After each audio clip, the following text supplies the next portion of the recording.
하나님의 말씀을 봉독해 드리겠습니다. 에베소서 3장 14절부터 19절까지 봉독을 해 드리겠습니다.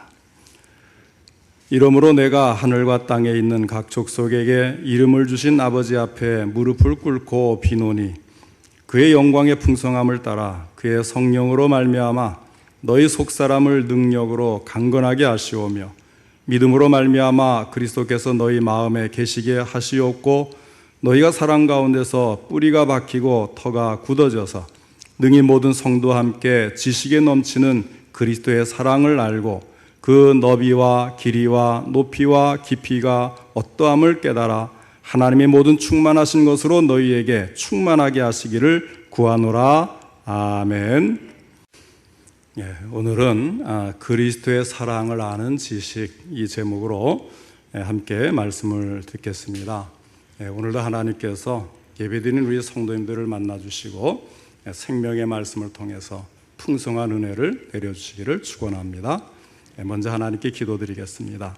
하나님 아버지, 오늘도 저희들을 사랑하시고 예배를 받으시며 귀한 말씀 주시니 감사를 드립니다.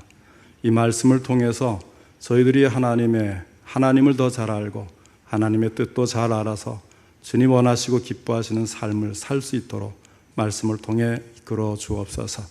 전할 때도 들을 때도 성령님 도우셔서 잘 듣고 깨달아 믿음으로 실천하게 하여 주옵소서. 예수님의 이름으로 기도하옵나이다. 아멘. 통일 이스라엘의 두 번째 왕 다윗에게는 여러 아들들이 있었습니다. 그 중에 압살롬은 유달리 머리숱이 많고 아주 잘생긴 미남이었습니다. 이 아들은 자기 아버지의 권좌를 탐내어서 여러 해 동안 백성들의 마음을 도둑질하면서 왕권 찬탈의 음모를 꾸몄고 때가 되니 거사를 단행하게 되었습니다. 그래서 다윗은 수도를 포기하고 급히 요단강 건너로 피신을 하였는데 그곳에서 부자지간의 왕권을 놓고 한판 승부를 겨루게 됩니다. 이때 다윗은 전쟁에 나가는 용사들에게 아들 압살롬을 너그럽게 보아달라고 부탁을 합니다.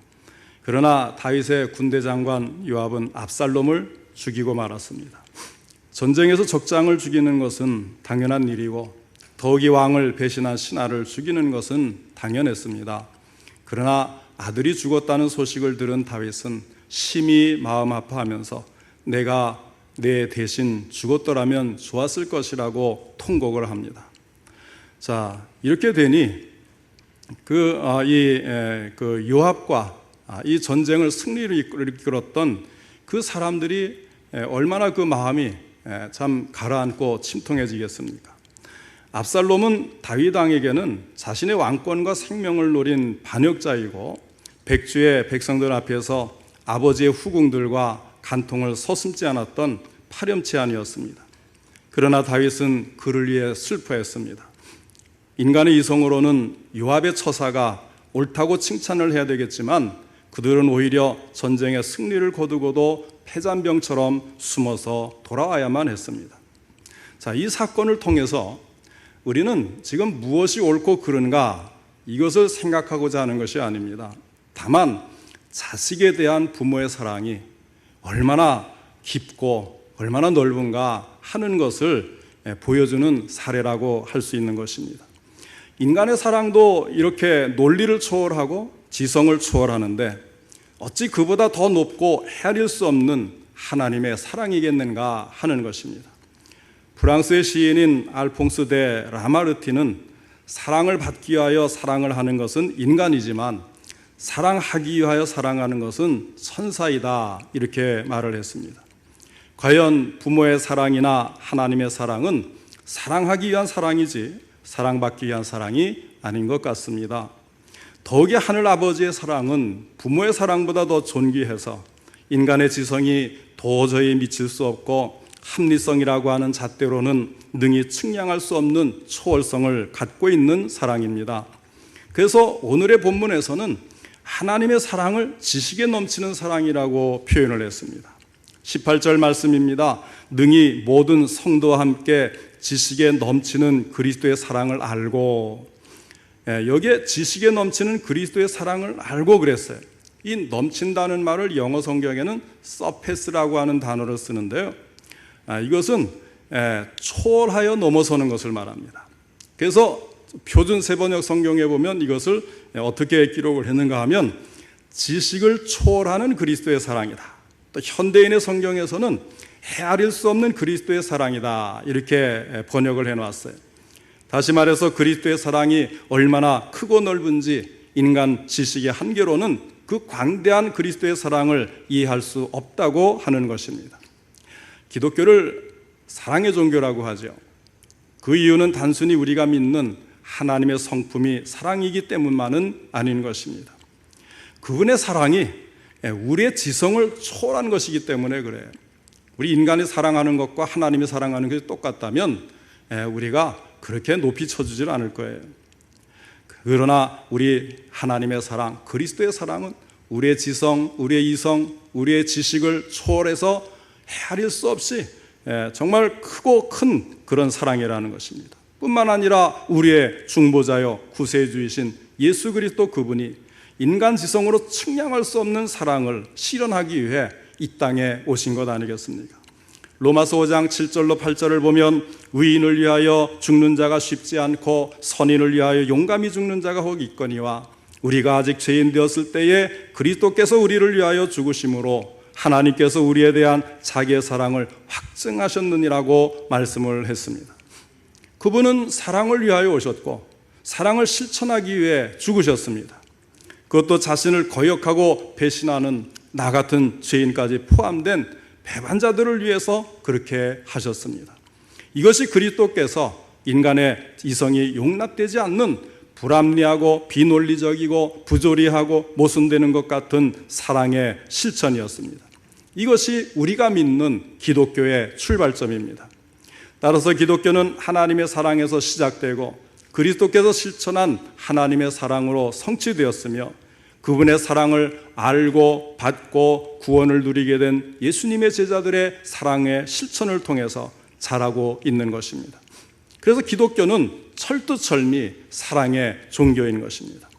오늘의 본문에서 사도는 에베소 교인들이 이런 지식에 넘치는 그리스도의 사랑을 알되 그 너비와 길이와 높이와 깊이를 알도록 해달라고 기도한 것도 기독교의 근본 정신이 사랑에 있기 때문입니다. 19절에 그 너비와 길이와 높이와 깊이가 어떠함을 깨달아 하나님의 모든 충만하신 것으로 너희에게 충만하게 하시기를 구하노라 말씀을 했습니다. 자, 그 너비와 길이와 높이와 깊이가 어떠함을 깨달으라 했습니다. 자, 이 무한하고 초월적인 그리스도의 사랑에 대해서 정말 그 너비, 길이, 높이, 깊이를 통해서 구체적으로 살펴보기를 원합니다. 첫째로 그 사랑의 너비에서부터 시작해 보죠. 하나님의 사랑의 너비, 그 넓이가 얼마나 될까요? 이것은 결코 말로 표현할 수도 글로 쓸 수도 그 무엇으로 측정할 수도 없습니다. 우주적인 사랑이라고 하면 가능할까요? 우주도 물론 무한히 있다고 하지만은 그것도 더 넘어서는 것 같아요. 하나님의 사랑은 그 너비가 얼마만큼이라고 정해진 그런 제한된 사랑이 아니라는 것입니다. 에베소에서 이방인이 그 유대인과 함께 구원에 이른 것은 하나님이 이스라엘만의 신이 아니라 이스라엘을 넘어서서 전 세계 모든 인류를 위한 그런 하나님, 그들을 향해 하나님이 큰 사랑을 베풀어 주셨기 때문에 이 에베소에 있는 이방인들도 함께 예수를 믿고 구원받을 수가 있었던 것입니다. 다시 말해서 하나님은 인종, 국경, 신분, 남녀노소 또 유식하고 무식하고 빈부, 귀천에 상관없이 온 인류를 평등하게 사랑하고 계신다는 말씀입니다. 어버이의 사랑을 노래하면서 넓고 넓은 바다라고 말들 하지만 그보다도 넓은 게 또 하나 있는데 그것은 어버이의 사랑이라 이렇게 노래를 하죠. 그러나 그것보다도 더 넓은 사랑이 바로 하나님의 사랑입니다. 어버이의 사랑은 아무리 넓고 또 넓어도 자기 자식들 밖에는 품을 수가 없어요. 그러나 하나님의 사랑의 품에는 죄인의 괴수인 강도에서부터 예수님을 십자가에 못을 박는 로마의 군병들까지도 포용할 수 있습니다. 그들을 위해서 용서해 달라고 복을 빌어준 그런 사랑이 아니겠습니까? 또 그의 사랑의 품에는 아담 이후에 선택된 백성의 수가 얼마인지 감히 짐작도 못할 정도로 많지만 그들을 모두 다 품고도 아직도 공간이 남는 넓고 넓은 사랑인 것입니다. 온 우주가 광대하고 무변한 것처럼 우리 하나님의 사랑도 광대무변한 것입니다.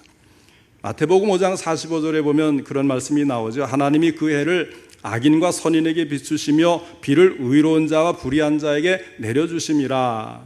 이 말씀에서 우리는 악인이든 선인이든지 가리지 않는 그 하나님의 무한한 넓은 사랑을 깨닫게 되는 것입니다. 사람들은 쓸모없게 된 자는 외면하고 버립니다. 그러나 하나님께서는 쓸모없어 버림받은 자들을 찾아서 품어주시는 분이십니다. 그래서 예수님께서는 나는 의인을 부르러 온 것이 아니요 죄인을 부르러 왔노라 하셨습니다. 주님이 누구이십니까? 하나님의 사랑이 어떠한 사랑입니까? 우리가 하나님의 넓으신 사랑을 알고 그 사랑 안에 들어가면 죄가 있다고 낙심하거나 병들었다고 인생을 포기하지 않을 것입니다. 우리 성도님들 모두가 하나님의 사랑의 너비를 참으로 잘 알고 우리 삶의 날개를 그 사랑 안에서 마음껏 펼치며 살아갈 수 있기를 바랍니다. 그 다음에 두 번째로 그분의 사랑의 길이는 얼마일까요? 이것 또한 인간의 지식을 초월합니다. 그분의 사랑의 길이는 창세전부터 우리들을 그리스도 안에서 예정하고 선택하였습니다. 그러니 영원전부터 시작되었다고 말할 수가 있습니다. 그리고 그 사랑은 우리에게 영생을 주셨고 우리를 영원한 천국으로 인도해서 영원토록 사랑으로 감싸주실 것이니 하나님의 사랑의 길이는 영원부터 영원까지 미치는 것이에요. 그래서 좀 막연하긴 하지만 우리 하나님의 사랑은 영원에서 시작해서 영원에까지 걸쳐있는 사랑이라 이렇게밖에는 달리 표현할 방법이 없는 것입니다. 이것이 하나님의 사랑의 길이인 것입니다. 그러므로 하나님의 사랑은 역사 속에서 전 세대에 걸쳐 끊어지지 않고 온 인류에게 이어져 왔고 이어져 내려갈 변함없는 영원한 사랑입니다. 또한 하나님의 사랑은 내 인생의 출생에서부터 죽음에 이르기까지, 흔히 요람에서 무덤까지라고 그러잖아요. 근데 거기까지 멈추면 하나님의 사랑의 길이는 너무 짧죠. 영원까지, 천국에까지 이루어지는 것이에요. 사랑하는 성도 여러분, 성경은 창세기에서 요한계시록에 이르기까지 하나님의 사랑으로 관철되어 있습니다. 따라서 예수 그리스도는 알파와 오메가요 처음이요 나중이심을 믿으시기를 바랍니다. 인간의 사랑은 일시적이고 순간적입니다. 때로는 선으로 시작한 사랑이 악으로 끝나는 경우도 참으로 많이 있어요. 그렇지만 하나님의 사랑은 영원에서 영원까지요, 인간의 사랑도 선으로 끝맺게 하시는 그런 사랑이십니다. 그래서 사도 바울은 이렇게 고백을 했어요. 누가 우리를 그리스도의 사랑에서 끊으리요? 누구도 끊을 수가 없다는 것입니다. 그 다음에 사망도 나오고 천사도 나오고 여러 권세자도 나오고 또 죽음도 나오고 모든 것들이, 모든 피조물들은 우리를 주님의 사랑에서 끊을 수 없다, 아주 자신 있게 단호하게 고백을 하지 않습니까? 영원불변하시는 사랑에 대한 승리의 계가라고 할 수가 있는 것입니다. 길이가 한정되어 있지 않은 하나님의 사랑은 시간의 단절에도 아무런 구애를 받지 않습니다. 그러나 인간의 사랑은 반드시 한계가 있어서 도울 수 있을 때까지만 도울 수 있습니다. 사랑할 수 있을 때까지만 사랑할 수 있는 것입니다. 그러나 하나님의 사랑의 길이는 제한이 없고 한계도 없고 절대로 끊어지지 않는 영원한 사랑인 줄 믿으시기를 바랍니다. 그리고 세 번째로, 그러면 높이는 또 어떠할까요? 하나님의 사랑의 근원은 하나님의 보좌입니다. 가장 높은 천국에 있는 하나님의 보좌에서 내려오는 참으로 높은 사랑인 것입니다. 옛날에 소련의 최초로 이제 우주선을 띄웠죠. 소련이 가가린이라고 하는 무신론 공산주의자가 이제 그 우주 비행사가 되어서 이 지구 궤도를 이제 벗어나 보니까 그곳에 가니까 신이 없다 그랬어요. 천국도 없다고 그랬어요. 아무리 살펴도, 우주를 살펴도 어디에 하나님이 있느냐, 이러면서 이 공산주의자들이 자신만만하게 이야기를 했단 말이에요. 그렇지만 천국은, 하나님의 보좌는 인공위성을 타고 가면 미치는 곳에 있는 것이 아니라는 거예요. 지구에서 최고 멀리 떨어져 있는 별이 몇십억 광년 또는 100억 광년 이렇게도 이야기합니다만은 그것보다 더 높은 곳에 위치하고 있는 것이 하나님의 보좌입니다. 성경은 새 하늘을 말해요. 하늘을 셋으로 이야기하죠. 첫 번째 하늘이 뭐냐면 우리가 눈에 보이는 새가 날아다니는 구름, 또 대기가 있고 이 새가 날아다니고 하는 그런 이제 공중이 첫째 하늘이잖아요. 전에 한번 설명을 드렸죠. 그다음에 태양이나 달이나 별이 있는 그런 우주, 이것이 이제 둘째 하늘인데, 그 셋째 하늘은 그걸 넘어서는 것이거든요. 그래서 별들 저 너머의 하늘, 하나님과 천사들과 거룩한 영들이 있는 최상의 하늘을 셋째 하늘이라. 그래서 사도 바울은 자기가 셋째 하늘에 천국에 다녀왔다 이렇게 고백을 하지 않습니까? 하나님의 사랑은 그곳에서 발원을 한 거예요. 그러니 우주를 뛰어넘는 높은 곳에서 오셨는데 그것을 우주에 여행 한번 했다고 해서 어떻게 그걸 찾을 수가 있겠어요? 그분의 사랑의 높이는 이렇게 측량하기가 어려운 것입니다. 그러나 하나님의 사랑을 공간적으로 표현하기보다는 질적으로 표현하는 것이 더 좋지 않겠습니까? 따라서 그분의 사랑의 높이라는 것은 고상하고 거룩하며 고귀하고 존귀함이 측량할 수 없을 정도로 높은데 하나님의 보좌만큼 존귀하고 고귀한 사랑이라고 하는 것입니다. 그런 존귀한 사랑이기 때문에 그분의 독생자를 죄인을 위해서 보내주실 수가 있었고, 그런 고귀한 사랑이기 때문에 하늘 영광을 버리고 이 세상에 오셔서 죄인들과 함께 생활할 수가 있었고 그들을 위해 십자가를 칠 수가 있었던 것입니다. 더욱이 하나님의 사랑은 입체적인 사랑이라고 할 수 있어요. 하나님의 세상을 이처럼 사랑하사 독생자를 주셨으니 했습니다. 자, 이것은 그 높고 높은 보좌에서 낮고 비천한 우리에게 내려오신 하나님의 사랑을 말씀하는 것입니다.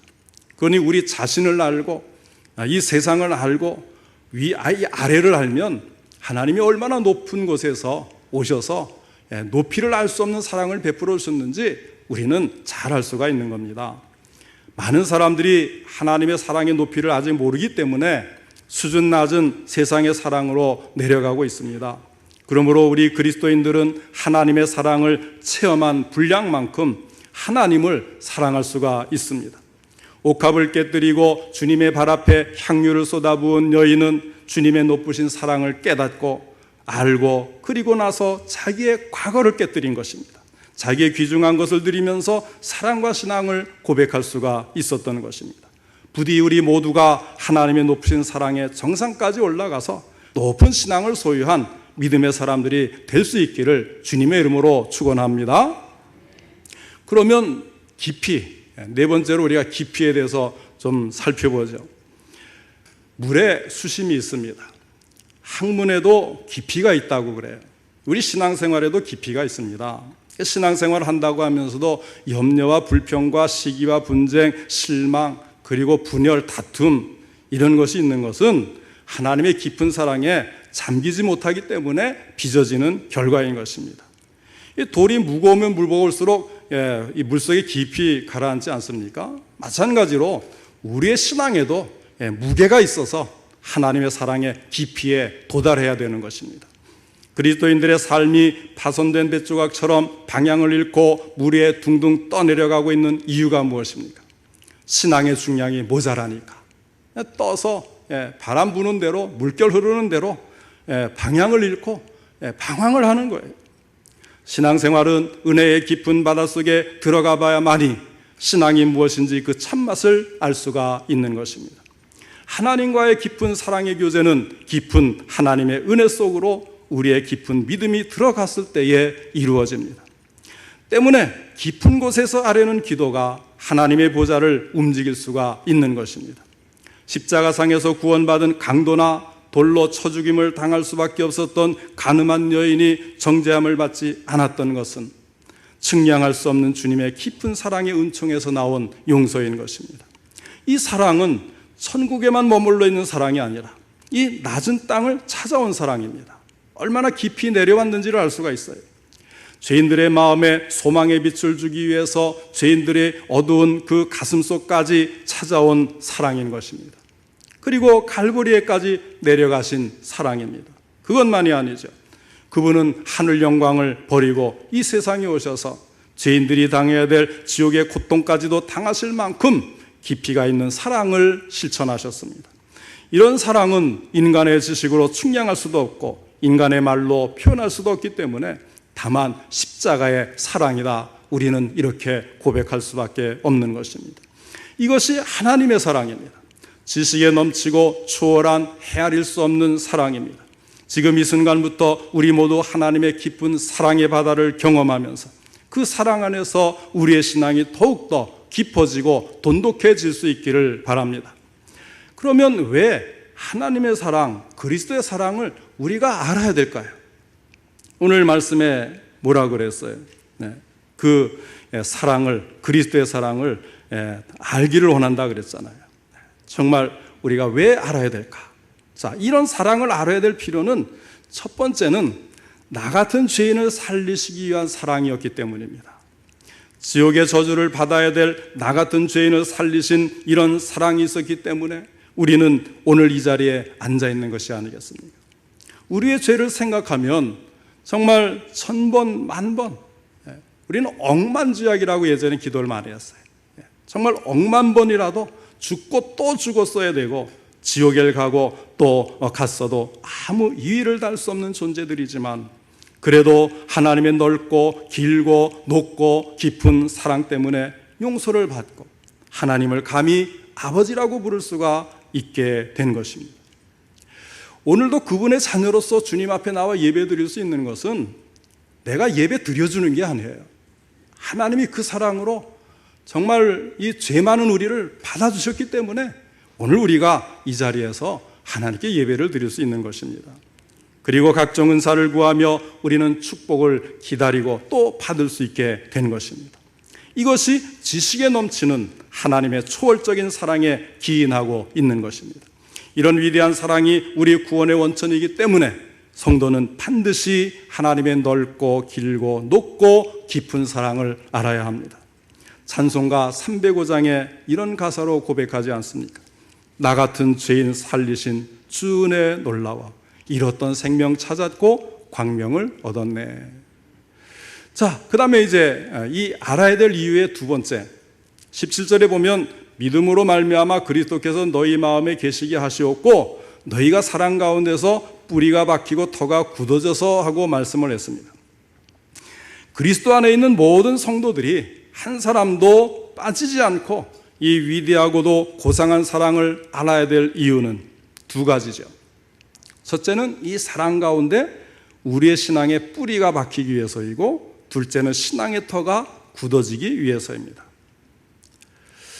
용비어천가에 보면 불이 깊은 남괴, 그 바람의 안이밀세 그런 내용이 나오죠. 뿌리가 깊은 나무는 아무리 센 바람에도 움직이지 아니한다, 그런 뜻이죠. 우리 신앙생활도 그래요. 뿌리가 깊고 터가 굳으면 결코 넘어지지를 않습니다. 그런데 그 뿌리를 어디에 깊이 내려야 되고 그래야 깊어지고 굳건해지는가 하면 그리스도의 그 무한한 사랑에 내려야 한다는 거예요. 이런 분들은 태풍과 같은 환난과 시험과 역경이 닥쳐와도 주님이 나를 사랑하신다는 믿음 때문에 무너지질 않습니다. 지금 이 코로나라고 하는 태풍이 전 세계를 지금 휘몰아치고 있잖아요. 넘어지는 사람들이 많아요. 신앙에 넘어지는 사람들이 많다는 거예요. 때로는 어려운 질병 속에서도 주님이 나를 사랑하신다는 생각을 가지면 다시 용기를 얻고 일어설 수가 있습니다. 그래서 이 사랑의 뿌리를 깊이 내려야 하는 것입니다. 사랑하는 성도 여러분, 왜 신앙이 흔들립니까? 왜 넘어집니까? 왜 무너집니까? 터가 굳지 못해서인 것입니다. 뿌리를 깊이 내리고 터가 든든한 신앙을 가지시기를 바랍니다. 그러기 위해서는 우리가 하나님의 사랑을 깨달아 알아야 되는 것입니다. 그리스도의 사랑을 알아야 하는 것입니다. 우리가 하나님의 사랑, 그리스도의 사랑을 그러면 어떻게 알 수 있을까요? 세상의 지식을 아는 것은 학구적으로도 알 수 있죠. 이론적으로도 외울 수도 있고 살필 수도 있고 경험을 통해서도 알 수 있습니다. 그런데 이 사랑은요, 사랑을 실천해 보지 않으면 모르는 거예요. 사랑을 아는 방법은 먼저 사랑을 받아봐야 알아요. 그래서 사랑을 많이 받은 사람은 사랑은 이런 것이구나 하고 이론적으로 알게 돼요. 근데 이걸로 그치면 진정한 사랑을 모르거든요. 그럼 어떻게 해야 되느냐? 실천해 봐야 되는 겁니다. 그래서 우리 그 부모님들이 간혹 자녀들에게 그러잖아요. 너도 자식 낳아 키워봐라. 왜 그렇습니까? 아기를 낳아서 키워보아야 부모의 심정을 알 수가 있어요. 정말 모든 것을 다 주고도 아깝지 않은 그 부모의 자식에 대한 사랑을 낳아서 길러봐야, 실천해봐야 알 수 있는 것입니다. 마찬가지로 우리도 진정한 하나님의 사랑을 알기 위해서는 먼저 그 사랑을 받아야 되고, 받는 것으로만 그치면 반쪽에 지나지 않으니까 이것을 실천할 때에 우리는 그분의 사랑을 진정으로 알아갈 수가 있는 것입니다. 그렇다고 완전한 것은 아니죠. 점점 알아가고 더 깊이 있게 알아갈 수가 있는 것입니다. 그래서 사랑은 실천을 통해서만 알 수가 있는 것입니다. 그래서 예수님은 뭐라고 하셨냐면, 내가 너희를 사랑하는 것 같이 너희도 서로 사랑하라. 너희도 서로 사랑하라. 이렇게 서로 사랑하는 사랑이 있을 때에 믿음에 굳게 설 수가 있다는 것입니다. 뿌리를 깊이 박을 수가 있는 것입니다. 사랑하는 성도 여러분, 십자가로 표현된 고귀한 사랑을 알고 이 사랑에 근거한 신앙을 가질 수 있기를 바랍니다. 그렇게 되는 비결은 십자가를 지면 되는 거예요. 십자가의 사랑을 아는 것은 나도 십자가를 지어보는 것입니다. 주님을 위해서 십자가를 지고, 교회를 위해서 십자가를 지고, 복음을 위해서 십자가를 질 수 있기를 바랍니다. 그래야 이런 사랑의 실천을 통해서 참된 사랑을 체득하고 넓고 길고 높고 깊은 하나님의 사랑을 알아 흔들림 없는 굳건한 믿음의 사람들이 다 되시기를 주님의 이름으로 축원합니다.